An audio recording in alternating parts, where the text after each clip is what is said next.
Bueno, hola Omar, Buen ¿cómo día, va? ¿cómo andás? Buen día. Manuel. Bueno, gracias por la invitación a tu casa, muy linda. Eh, bueno, bienvenido. Es un placer, en serio, un placer y un honor estar teniendo esta conversación, ya te lo he dicho antes, estoy muy contento. Bueno, como ya te he compartido, la idea de este ciclo de videos que se llama Haciendo es poder tener diferentes conversaciones con diferentes referentes del ámbito del coaching o del desarrollo personal.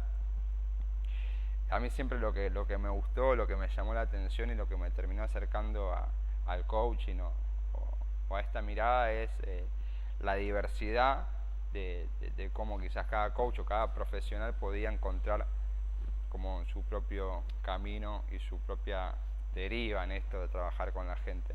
Y particularmente vos siempre fuiste para mí un referente en el sentido de decir cómo pudiste unir todas tus inquietudes o todas tus pasiones al servicio del trabajo de otro eh, y la integración. Siempre fue como para mí, siempre te miré en eso y es lo que también me gusta y me siento honrado de conversar contigo.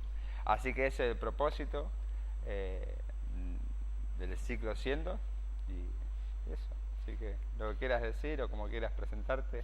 Felicitaciones por la iniciativa está buena la palabra de siendo porque también va a ir cambiando la misma propuesta Claro. a partir de las diferentes personas que vayamos conversando o entrevistando.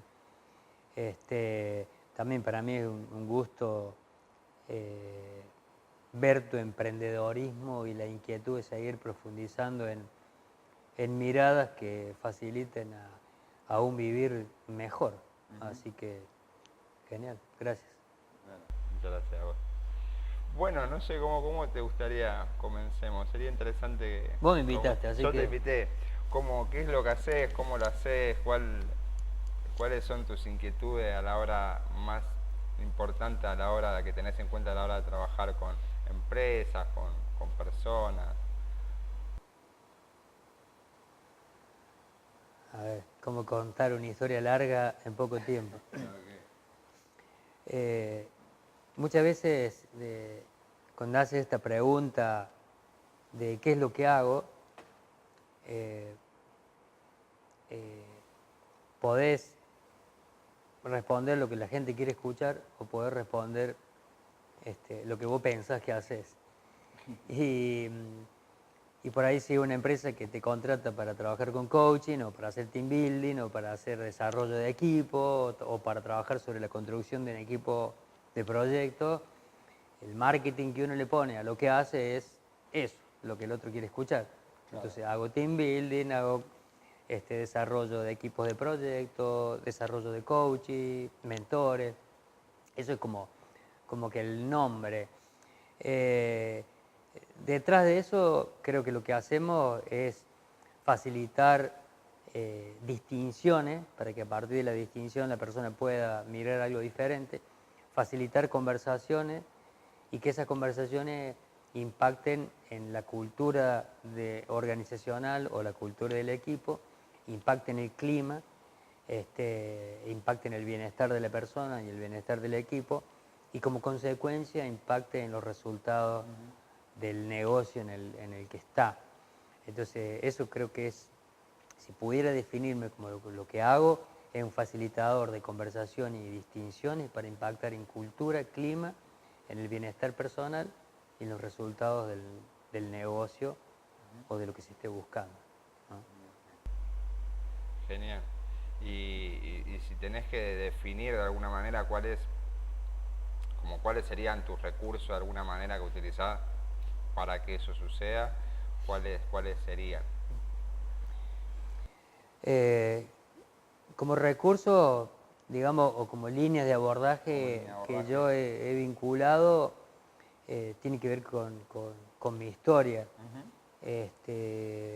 Bueno, como lo hemos hablado, yo estuve vinculado al coaching profesional en la carrera de Ivana Madruga, que fue 10 años número 1 de Argentina y 14 del mundo, desde cuando tenía 16 hasta los 26, 27 años.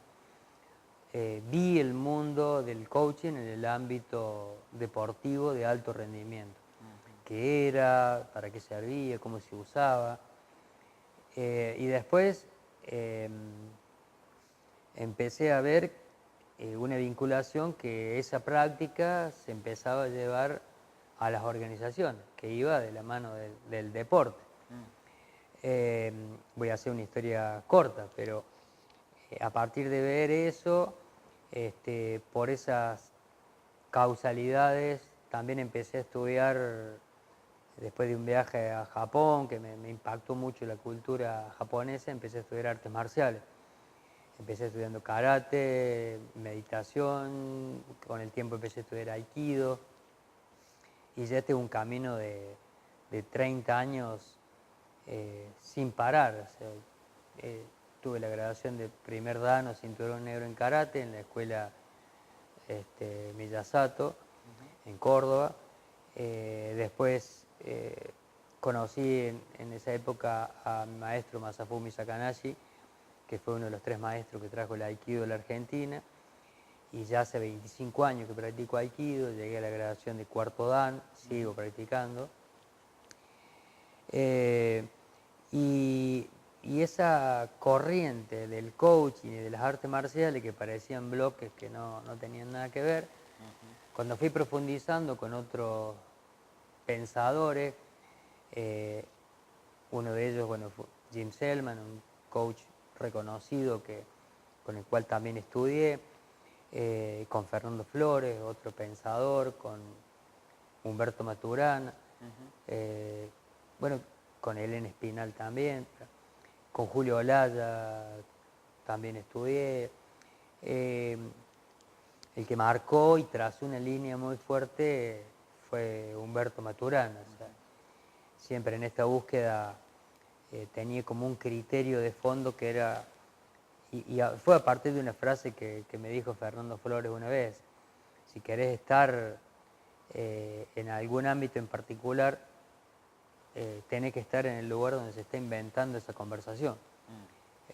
Entonces, en donde se estaba inventando la conversación de coaching, estaba Fernando Flores, estaba Jim Selman, estaba Julio Olaya, estaba Elena, estaba... Y todos citaban a Humberto, y bueno, fue con el último que me vinculé, esto ya fue en el 2005, a pesar de que lo había leído a Humberto en los libros, yo no le entendía nada. Entonces, desde el 2005 a hoy, todos los años he estudiado con él. Y en el 2009 al 2012 hicimos una alianza y trabajamos en 3 programas, uno en el quehacer del coach en Argentina, otro el poder del decir como un hacer, perdón, es en Chile, el quehacer del coach en Chile, y un programa que participé junto con el equipo en una formación de biología cultural en Brasil. Humberto marcó una raya para siempre, muy fuerte, justamente sobre este entendimiento de lo humano, este entendimiento de la colaboración, de entender las organizaciones como redes de conversaciones, de frases que muchas veces en el coaching repetimos, pero entender la esencia de la frase o la profundidad, yo no lo entendí en los libros. Y justamente me remití a la propuesta de Humberto. Uno aprende en la convivencia con el otro. Entonces conviví con Humberto, con el equipo durante muchos años, y esa convivencia permitió mi entender. Y gracias a él, también una vez nos invitó a un grupo de 40 amigos que estábamos vinculados a la escuela a un claustro de investigación en San Pedro de Atacama. Estuvimos una semana ahí y era una invitación reflexiva, que cada uno contara lo que hacía, de dónde lo hacía, y después nos juntamos por grupo de interés: che, me interesa en lo que estás, y así tuve la oportunidad de conocer a Peter Senge, que fue a ese encuentro, y a mí me interesaba particularmente Senge porque, primero que el lugar donde yo trabajaba al principio como coach, como facilitador, era en el campo de las organizaciones y de las empresas multinacionales. Y Peter Senge es considerado una de las 25 personas más influyentes en los últimos 100 años. O sea, es un gurú o un referente fuerte en el campo de las empresas aprendientes. Claro. Y me interesaba particularmente él, porque él hablaba de Humberto y lo citaba como que fue su maestro para pensar la quinta disciplina, por ejemplo, o el pensamiento sistémico.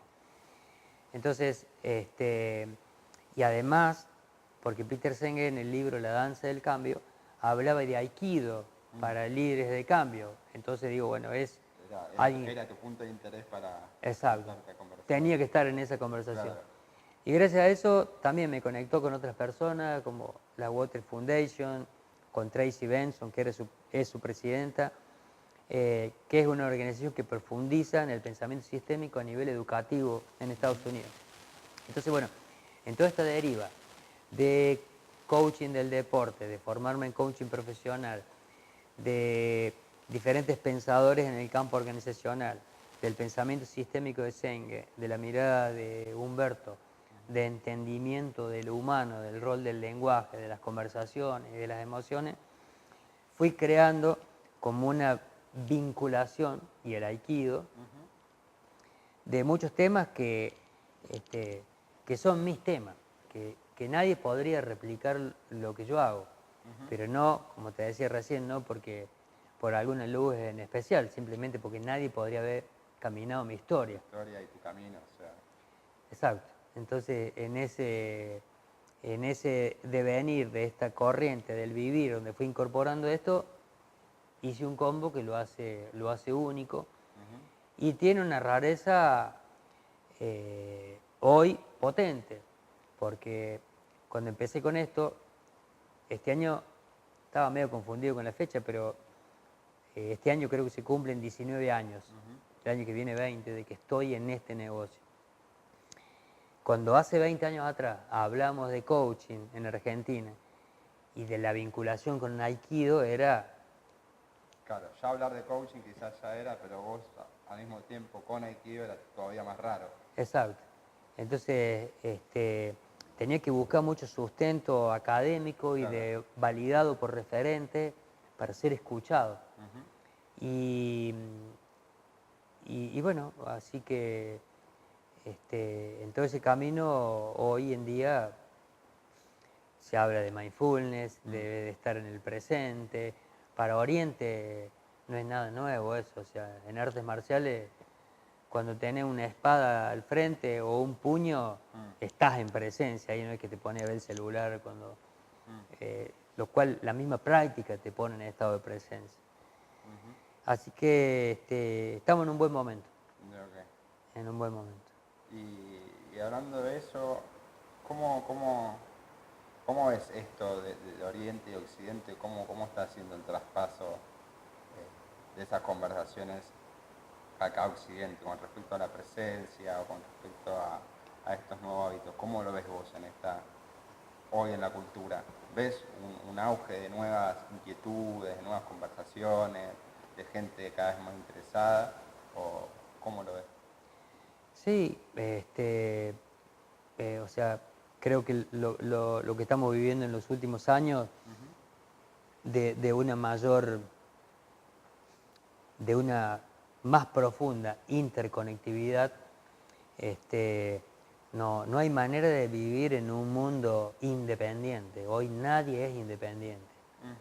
Es una falsa creencia la de la independencia. Vivimos en una interdependencia. O sea, hoy todos estamos tocados por todo, porque la tecnología a su vez nos acercó, porque Claro. Entonces yo creo que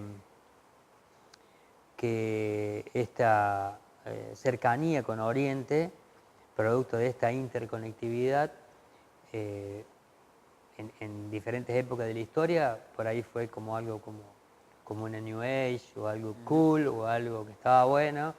Y hoy, por ejemplo, las neurociencias te fundamentan las transformaciones que hay a nivel cerebral con ciertas prácticas. Claro. Que para Oriente, Claro. que Es algo prácticas natural que que hacen... viene de hace tiempo. Claro, además no están interesadas en la explicación del fenómeno. Claro. Oriente está interesado en la práctica del fenómeno. O sea, quizás el retardo en el sentido que se llevó más tiempo que empiece a interesar al Occidente fue por esta manía o por esta adicción de necesitar poner una explicación a cómo suceden las cosas, que quizás Oriente no... Primero que está en esa necesidad. eran prácticas que se hacían en ese país o Claro. en esos continentes. Desde ya, o sea, desde el vamos. Exacto, era una práctica histórica, cultural, y que a lo mejor Occidente no la tenía desarrollada de esa forma. Claro. Como en el caso de las artes marciales, con el caso de la meditación. Ujú. Hubo un desarrollo sistemático de artes que trabajaban sobre el desarrollo humano, porque eso es lo que tiene también la mirada oriental. Una persona que es chef usa el arte de cocinar como una disciplina para mejorar su ser. Y en Occidente es cocinero. Como que está disociado la práctica con el ser. Y en Oriente, No hay, o sea, la no ven mayoría... la separación. Exacto. Ni siquiera la distinguen capaz, o sea, no... No, es más, la disciplina que practiquen o la profesión en la que sean es en donde se apalancan para la transformación del ser. Cualquier actividad sea que uno haga, ya se relaciona a que ahí vas a trabajar tu forma de ser o tu... No sé si cualquier actividad que uno haga, pero yo he visto, por ejemplo, una vez me llamó la atención unos maestros de Aikido que después de práctica y de compartir una comida, uno lavaba los platos y era una graduación alta. Y lavaba los platos como si fuera lo único que hiciera en la vida, con un nivel de detalle, de impecabilidad, de cuidado, toda su presencia estaba puesta en eso. Y también lo relaciono en Aikido, al final de la práctica se pliega la hakama, que es parte de la vestimenta de lo que son cinturones negros. Y cuando uno pliega esa hakama, no es solo doblar la ropa, sino que esa hakama tiene diferentes partes, cada parte tiene un significado. Y cuando uno la pliega, hace una especie de meditación donde justamente las partes de la hakama tienen que ver con el cuerpo, con la mente, con el espíritu, con etapas, con limpiar y ordenar diferentes situaciones. Y eso te lleva también a hacerte conciencia de las etapas de la vida, de qué cosas tenés que limpiar. Entonces, con el simple o no tan simple hecho de plegar la hakama, uno reflexiona sobre sus cosas del vivir. Y lo mismo que si uno limpia el plato, por ejemplo. Hay una práctica japonesa que es limpiar la casa antes que termine el año. Entonces limpiar, sacar, ordenar, y no solo es limpiar para que todo esté ordenado y limpio, y además de sacar la energía que pueden quedar acumuladas de estados emocionales, sino también es en el limpiar uno va limpiando qué tenés que soltar de lo que pasó, qué tenés que ordenar. Entonces no se limpia solamente o se ordena. Sino la historia o la intención o lo que guarda el objeto o Exacto. cualquier cosa que suelte. Exacto. Por eso, volviendo al tema inicial de la conversación sobre este tipo de disciplinas o de integración, muchas disciplinas orientales tienen esta connotación, trabajan como que la disciplina es, digamos, la excusa o la práctica física para trabajar la complementariedad de cuerpo, mente y espíritu. ¿no? O conversaciones, emociones y la corporalidad asociada. Bueno, genial.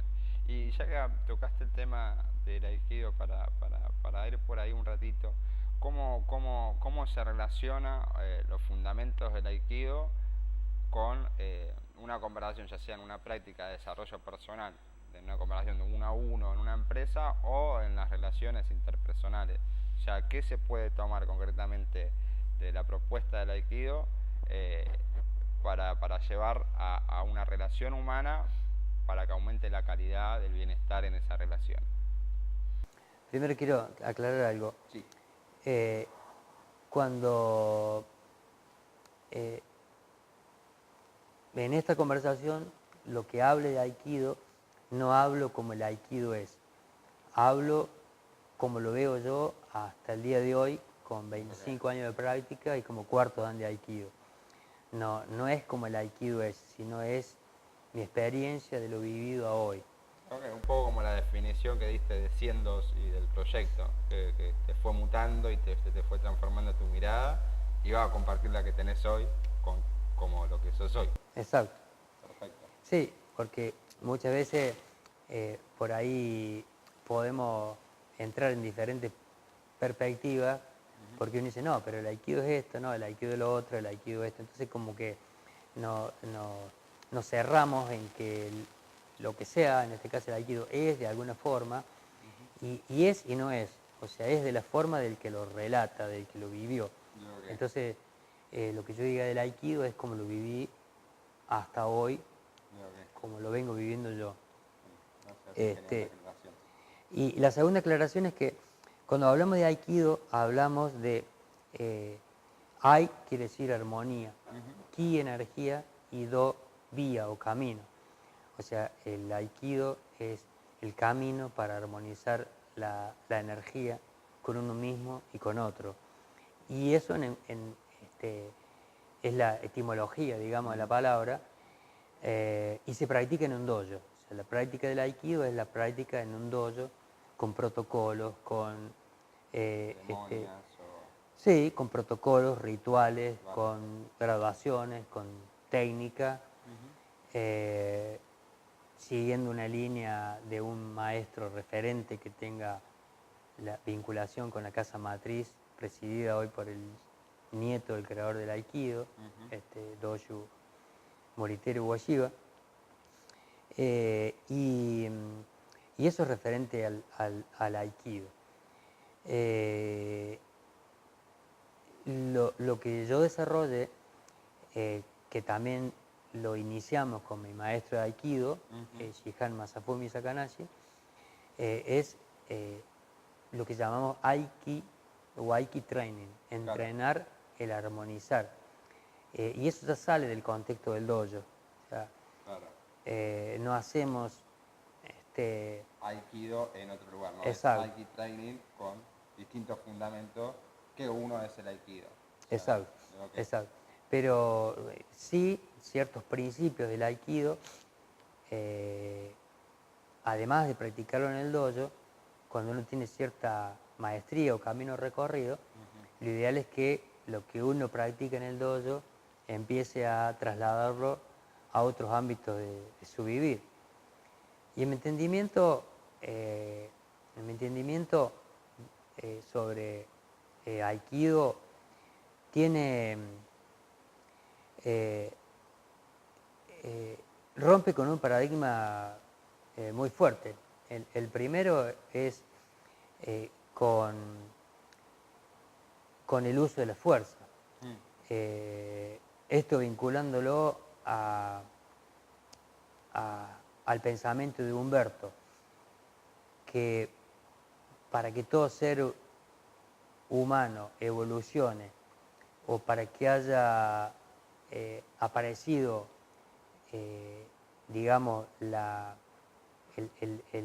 el ser humano, además de la evolución biológica, allí haya aparecido el lenguaje y haya aparecido que en el encuentro con el otro nos transformamos en la convivencia, bueno, un cuento largo que que tendremos que ordenar un poco para verlo en etapas. Pero esto de que los seres humanos nacemos amorosos, en la confianza, y que nos hace bien, y que en la medida que se conserve eso, se conserva el vivir, digamos que de alguna manera nacemos de esa manera, y esa es nuestra naturaleza biológica humana, seres amorosos, íntegros, completos, y que en la convivencia con otros, si se conserva eso, se conserva el vivir de manera sana, ¿no? Entonces, sería como si se conserva en esta cultura de hoy.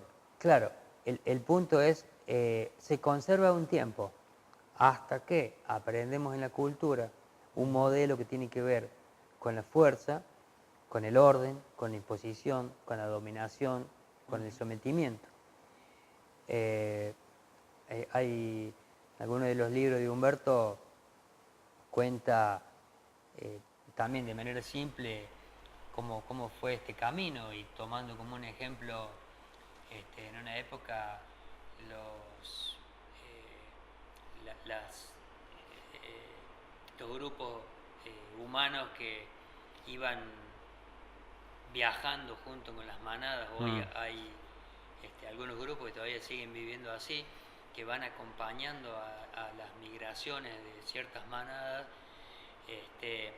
y también el ser humano convivía en una armonía con la biosfera, con el ambiente, o sea, con el clima, con todos los animales, y ambos se alimentaban el humano, se alimentaban de los mismos animales de la tierra, claro. Los lobos se alimentaban de la manada. O sea, cuando aparece el sometimiento también aparece en relación al ecosistema. O sea, exacto, y en algún momento el ser humano debe haber tenido que pensar y decir, ok, no, pongamos un cerco para que no se alimenten los lobos, y el cerco fue pequeño y después se fue ampliando por países y por continente. Entonces aparece ahí, desde mi entendimiento, este modelo cultural de dominación, de imposición, de partir de que lo que yo veo es una verdad en la medida que lo explique, y eso es razonable, lo cual tengo razón, y ahí salimos del espacio amoroso y de bienestar y entramos en espacio de dominación por tener razón, por imponer. Y creo que vinculando esta mirada con el punto de vista de Aikido, en Aikido justamente lo que se busca es de sentir la fuerza y salir del punto de choque de la fuerza, buscando los espacios de no resistencia, a partir de situaciones conflictivas, porque surge a partir de un ataque, de un agarre. Y es curioso, porque cuando hablé de romper paradigma, es que como hemos aprendido un modelo cultural del uso de la fuerza, de la imposición, si una de las técnicas es, por ejemplo, mantener tu posición, lo que yo busco es correrte de tu posición empujando, claro, o tironeando, y lo que logro en eso es una resistencia contraria. En la medida que yo más empuje algo, más resistencia aparece de tu lado. Entonces, en este juego, que es aprendido, no es natural, aprendemos a competir, aprendemos a imponer, aprendemos a usar la fuerza. Y también yo puedo hacer una fuerza donde logre lo que quería, pero lastimo. Claro. Y cuando lastimo, generamos resentimiento. Y en palabras también de un amigo pensador, el resentimiento se convierte en una venganza de promesa en un futuro, oculta además, porque no sabes cuándo pero la vas a pagar. Claro. Entonces, en ese, una de las perspectivas de cambios de paradigma para mí que trae, o que yo veo de la propuesta del Aikido, es desarmar este paradigma del uso de la fuerza para lograr algo. Y Aikido te invita por diferentes técnicas a usar el poder de la no resistencia, viendo que si yo empujo algo, tiro algo, genero puntos de resistencia donde se refuerza. Si una fuerza se impone sobre la otra, lastima y genera resentimiento. Y si yo escucho la fuerza y redirecciono hacia algún lugar manteniéndonos juntos, y ahí aparece el principio de hay, de armonizar con esa otra fuerza, vamos encontrando camino producto de las dos divergencias de fuerza, que no es ni la tuya ni la mía, sino es en el encuentro. De las dos fuerzas. O sea, creo que lo interesante para mí es como en el Aikido se ve quizás en la práctica concreta de lo físico, pero o sea, quizás hablando en las relaciones humanas, que también puede hablar de lo físico, la fuerza no aparece solamente desde lo físico, como decías, sino que también, como también decías, en la conversación y en el argumento. O sea, si mi argumento es más fuerte, o tiene más razón, o tiene más supuestas evidencias concretas, yo gano sobre vos. Entonces termina generando la cultura como un espacio donde si yo explico mejor o si yo tengo más razón o tengo más evidencia, como que es mejor y tengo más fuerza sobre el otro. Y eso también no implicaría vivir en armonía, como digamos, la convivencia con otro. A mí uno de mis libros favoritos de Maturana justamente que me llamó desde el título, que fue La objetividad, un argumento para obligar, que creo que habla y muestra todo esto justamente desde lo conversacional, como cuando yo creo que mi punto es mi punto y aún presente todas las evidencias que yo crea que me fundan, si yo me quedo ahí, me sesgo ahí, estoy sometiendo al otro a que tiene que creer o pensar o hacer de la manera que yo digo o pienso. Y eso es algo que no es noticia nueva para lo que vivimos día a día acá en Occidente. Y entonces, ¿cómo podemos reflexionar acerca de, en lo cotidiano, cómo darme cuenta cuando estoy enganchado, que eso ya será de cada uno, y cómo salirme, o sea, cómo aprender. Obviamente acá vamos a estar hablando en un video y no es lo mismo que practicar y tener experiencias, ¿no? Pero digo, ¿cómo aprender a convivir en armonía? ¿Cuál sería como tu invitación a reflexionar con respecto a eso? Quiero tomar un punto que dijiste antes de ir a esto. Sí. Yo creo que uno de los cambios que está habiendo en la educación es que el aprendizaje tiene que pasar por el cuerpo. No tiene que ser el entendimiento de un texto para aprender y repetir lo que el profesor quiere escuchar, sino que el aprendizaje te tiene que pasar por el cuerpo. Y creo que una de las cosas de la propuesta de Aikido, y además del Aikitraining, claro, que desarrollamos, es que el aprendizaje ocurre como una dinámica experiencial. Humberto llamó a las dinámicas que desarrollamos de Aikido dinámicas de armonización psicocorposensorial emocional. Porque por el tipo de dinámica física generan contexto biológico de armonía, por el tipo de respiración, por el tipo de postura, por el tipo de movimiento. Entonces, podemos leer 1000 libros sobre teorías de la armonización, pero puede que nunca te haga sentido, y puede que una sola práctica física te caiga un tablero de fichas de conceptos mucho más rápido. Por eso las propuestas que hacemos tienen que ver con dinámica experiencial, que se viva la armonía, el respeto, la inclusión del otro, la no resistencia, el fluir con el otro. Eso sobre la práctica en sí. Y sobre la invitación, ¿me querés reforzar la pregunta?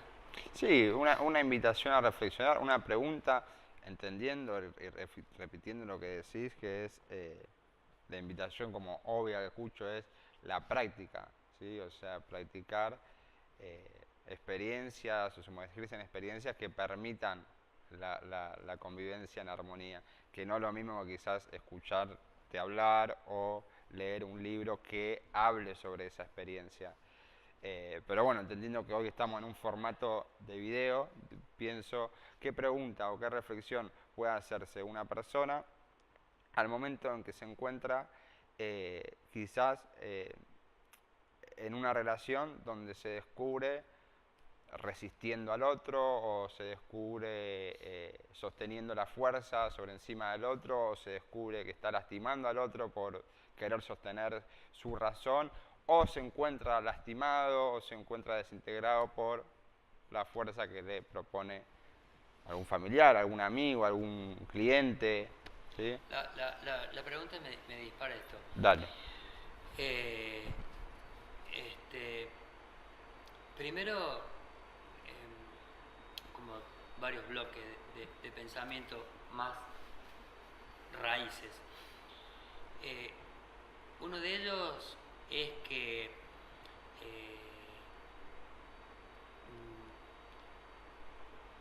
en Occidente le hemos puesto énfasis al estudio de profesiones, pero no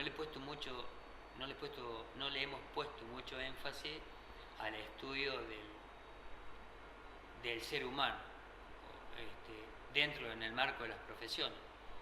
Estaba puesto muy fuerte en la revolución científica. Hay un libro que se llama La teoría de las revoluciones científicas, y te muestra que el método cartesiano de explicar dentro de cierto contexto un fenómeno y como resultante da tal resultado, y si eso se replica determinadas veces, lo convierte en verdadero a ese método. Y ese modelo de pensar hizo que las revoluciones científicas crecieran muchísimo, pero de alguna manera nos quedamos en la trampa de que en la medida que yo explique el fenómeno, lo convierta en verdadero. Entonces, creo que el primer camino, o uno de los puntos importantes, al menos para mí, es trabajar, estudiar, desarrollar sabiduría sobre un entendimiento de lo humano, cualquiera sea la profesión. O sea, para mí un político, además de estudiar los artes de la política, debería ser un sabio como persona. Entonces, o un odontólogo o una mamá. Entonces, otra cosa pasaría con la humanidad. Lo otro que me dispara es como que el concepto de armonía no incluye la desarmonía, o que el balance personal no incluye el desbalance. O sea, si yo quiero caminar, si yo ejecuto el acto del caminar, no camino, porque para poder caminar me tengo que desbalancear y volver a balancear y desbalancear y volver a balancear. Entonces, con el concepto de armonía ocurre lo mismo. O sea, para poder estar armónico y estar en movimiento, necesariamente tiene que haber una desarmonía para volverse a armonizar. Porque si no, no tendría sentido la armonía, o sea... Es como que es una utopía, estar permanentemente, al menos como yo la entiendo. Tal vez algún maestro sabio en algún lugar del mundo vive en total armonía. Igual, cosa que no creo, porque las diferentes preocupaciones que hay hoy en el mundo implican necesariamente una preocupación y por lo tanto una desarmonía. Y hay dos puntos raíces que creo que producen desarmonía. Lo primero, una vez estudiando también un paper sobre qué cosas nos preocupan a los seres humanos, qué cosas nos producen desarmonía, qué cosas nos producen malestar. Hay dos temas. Primero es que todo dolor o todo malestar siempre es cultural. O sea que si una mujer vive en una cultura donde es válido que el esposo tenga 5 esposas, no sufre porque tenga 5 esposas o 5 amantes. Pero en nuestra cultura sí se sufre. Entonces eso te muestra que el sufrimiento es cultural. El dolor es biológico del cuerpo, pero el sufrimiento es cultural. Lo otro es que en estas preocupaciones humanas todos tenemos las mismas preocupaciones y cambia dependiendo de la cultura.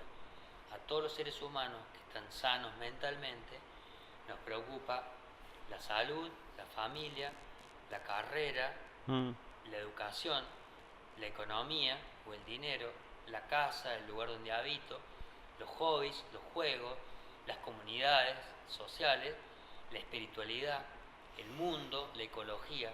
Ese set de preocupaciones son comunes para todos, varían dependiendo de la cultura y son cambiantes porque varían dependiendo de la edad de cada uno. Este tipo de preocupaciones a los 15 años es diferente que a los 70 o 50. Una vez trabajando estos temas con una persona que era una directora de una empresa exitosa que acompañé varios años en su carrera profesional, que había crecido en todos estos ámbitos, en salud, en familia, en dinero, de pronto se pone de novio, queda embarazada con trillizos, y cambia toda la rueda de ponderaciones, cambia la economía, cambia el auto, cambia todo. Claro. Entonces, creo que muchas de las cosas que nos producen desarmonía son culturales y son impulsadas en un presente cambiante por estas inquietudes. Y eso ya tiene que ver con cada uno, es buscar de diseñar un balance que produzca armonía en estas preocupaciones personales que son humanas. Detrás de eso, en el contexto mundial hoy, hay 3 grandes preocupaciones que están preocupando a la humanidad. Y esto me baso en un libro de Otto Schammer, que es un profesor del MIT.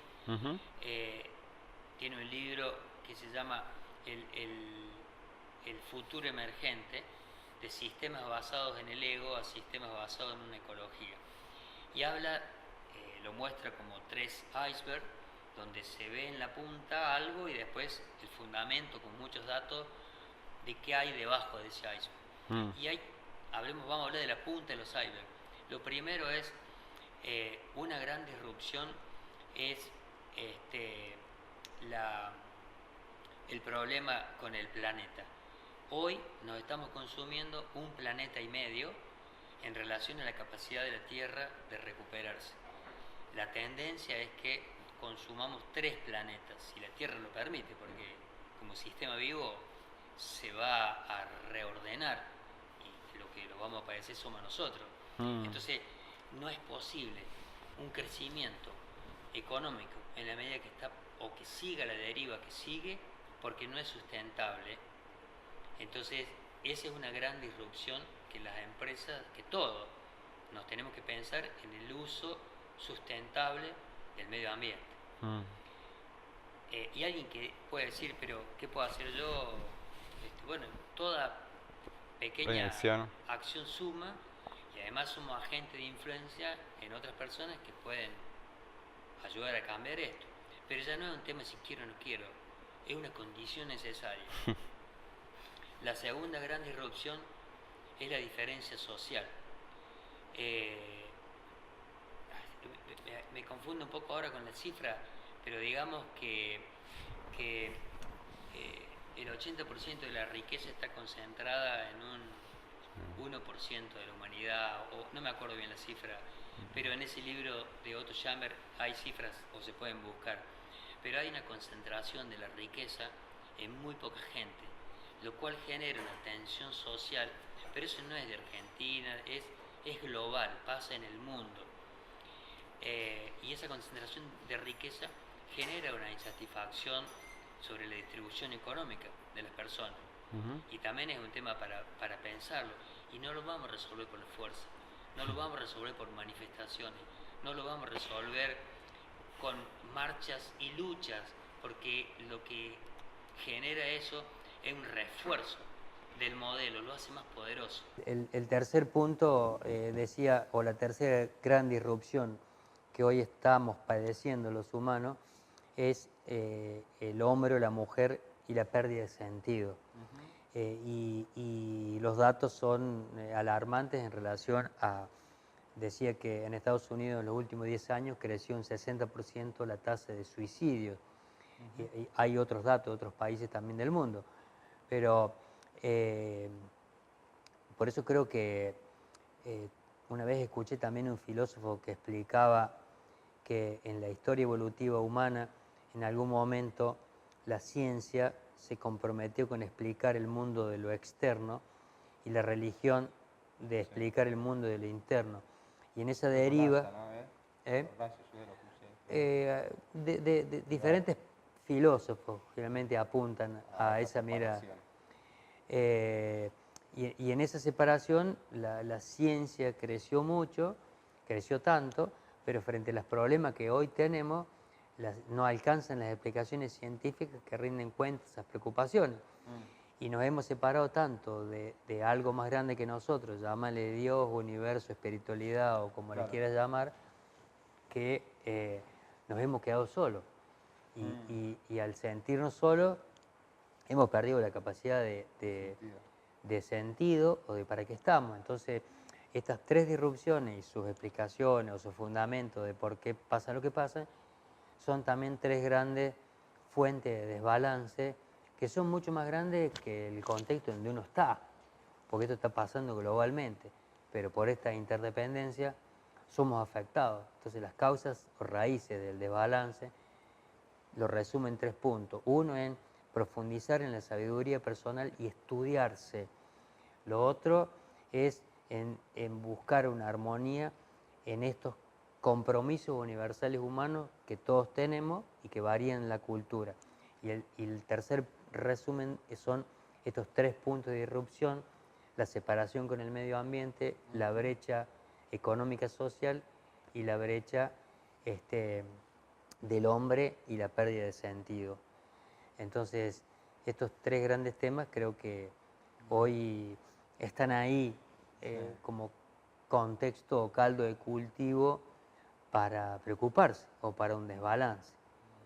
Entonces, el estudio, el entendimiento, en profundizar sobre esto, te va dando cierta sabiduría para ir moviéndote en un mundo cambiante, sin control, sin control de nada, pero de alguna manera ciertas distinciones como para ir surfeando estos estados, ¿no? Y para ya ir cerrando esta conversación, justamente quisiera que reflexionemos sobre la pregunta que te hice en el medio de los 3 conceptos, que es, a mí me pasa, ¿no? Yo tengo muchos conocidos, amigos que quizás, dado todos estos cambios que quieren que suceda, ven como mecanismo la fuerza a través de la manifestación o la fuerza a través del ataque sobre el status quo, de lo que está impuesto o lo que está ahí. Y en todo lo que fuimos conversando, es como que si yo ataco o manifiesto en contra de lo que estoy haciendo, darle más entidad y más fuerza a eso que en mi intención estoy queriendo que no esté más o estoy queriendo desarticular. Entonces, de vuelta, ¿cuál sería la invitación, como habíamos hablado, para proponer otra cosa o ir con otra propuesta sin necesidad de que el único recurso sea la fuerza o el ataque? Porque inclusive yo lo veo con amigos conocidos que en las intenciones están bien intencionados, podría decir, con valores que son positivos, con cambios que buscan algo mejor, ¿sí? Sin embargo, como el mecanismo en la fuerza, termina creando más de lo mismo que está queriendo que no esté más. Entonces, ¿cuál sería la propuesta? No puedo proponer cuál sería la propuesta, pero sí podemos mirar de qué es lo que se hace evidente para cada uno. A mí se me hace evidente, de nuevo, lo que hablamos al principio, de el modelo mental que tenemos, o la creencia, es que vamos a conseguir cosas por la fuerza, lo cual, con la fuerza, lo que generamos es más resistencia. Y si imponemos por la fuerza, lo que generamos es un resentimiento que tarde o temprano vuelve en forma de venganza o de revancha, ojo por ojo, diente por diente, y vamos a terminar todo ciego. Entonces, ese paradigma es lo que tenemos que desarmar, y es bien evidente. Lo otro, también dijiste algo interesante o bien potente, que es cuál es el compromiso que mueve a la lucha o a la resistencia. ¿Cuál es el compromiso que mueve? Porque, como también dijiste, o sea, ¿qué pasaría si no hubiera más resistencia? No tendría sentido la persona en ese juego. Sí, eso creo que lo dijimos fuera de cámara, que es lo que trae, dice Humberto, para el revolucionario lo peor que puede pasar es que se haga la revolución, porque pierde el sentido de su quehacer. Si el compromiso es la revolución, si el compromiso es otra cosa, va más allá, y la revolución o lo que sea, que no es mi tema, ni conozco de nada, puede que ese sea el camino para un fin mayor. El tema es enfocar cuál es el compromiso mayor, donde un nuevo modelo de guerrero armónico, usando herramientas del conversar, pueda lograr ciertas metas, porque lo que es evidente es que no conversan de frente sobre los intereses comunes. Pero no me quiero meter en ese tema porque es un tema ácido, complejo, que hay que hablarlo en el contexto oportuno. No es mi tema el coaching político. Solamente lo que se me hace evidente es que el modelo de fuerza refuerza las fuerzas y lastima, genera resentimiento, que te vuelven como promesa oculta de venganza en un futuro que no conversamos, que la conversación sería la única herramienta que tenemos los humanos para ponernos de acuerdo si tenemos compromisos en común. Estamos, por mí cerramos muy bien con esta última reflexión. No sé si hay algo más que quiera decir. No, por el momento creo que ya estamos. Bueno, muchas gracias. Gracias, querido, un placer. Gracias.